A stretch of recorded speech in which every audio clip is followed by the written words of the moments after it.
Here we have our stomach model, and just to review, the stomach is going to sit just on top of the pancreas. They create a kind of bed of tissue for our stomach.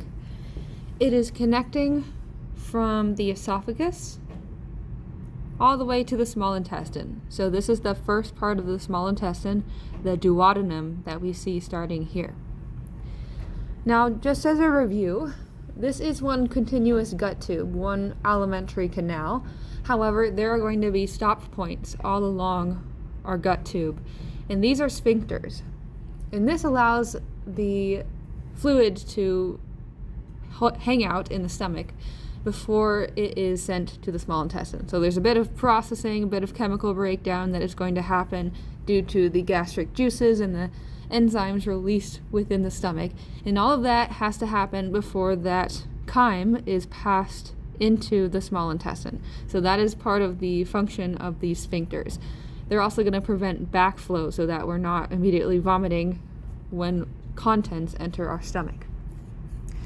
So with that said, we have this sphincter here, which is our esophageal sphincter, and then we're also going to have a pyloric sphincter. And we need to talk about the regions of the stomach to understand the naming behind this guy. So right where the esophagus enters into the stomach, this is called our cardiac region. So it's right around the mouth of that first sphincter. Immediately next door, we have this superior domed portion. This is called the fundus or the fundic region. In Latin, fundus means domed. So I like to think of this as a little dome at the very top of the stomach. Most of what we see here is going to be the body. So this main portion before it narrows again, this is all body of the stomach.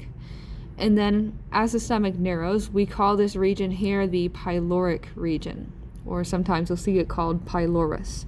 And that is why this sphincter is called the pyloric sphincter. It's associated with that region of the stomach. A couple other things we can see from this view. We have these folds all along the inside of the stomach. These are called rugae. And these are very important because they allow expansion and recoil of our stomach.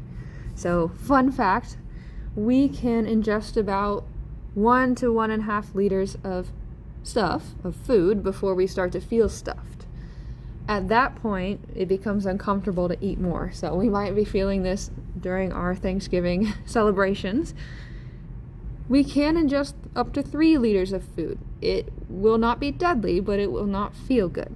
But past that point, the stomach can hold about 4.5 liters of contents before it ruptures or bursts. And this is called a gastrointestinal perforation.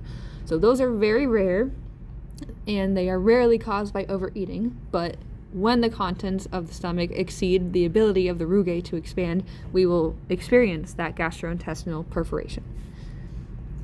Okay, a couple other things we can see are these curvatures. So the stomach has a smaller curvature up top, and this is accurately named the lesser curvature. And then we're going to have this big curve along the bottom of the stomach, or the inferior portion. This is called our greater curvature. So those are some surface landmarks that you should be able to recognize. And then the last concept to understand about the stomach is that it has 3 layers of smooth muscle. So we can see some of those here. We can see the orientation of our smooth muscle fibers. So the external layer that is visible to us right now, that is the longitudinal layer of smooth muscle. The stomach is unique because it has a total of 3 smooth layers.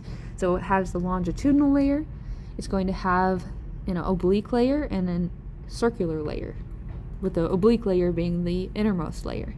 Altogether, those layers are going to help contract the stomach, turn the food inside through that process of peristalsis, which will eventually propel the contents of the stomach towards that pyloric sphincter and into the small intestine.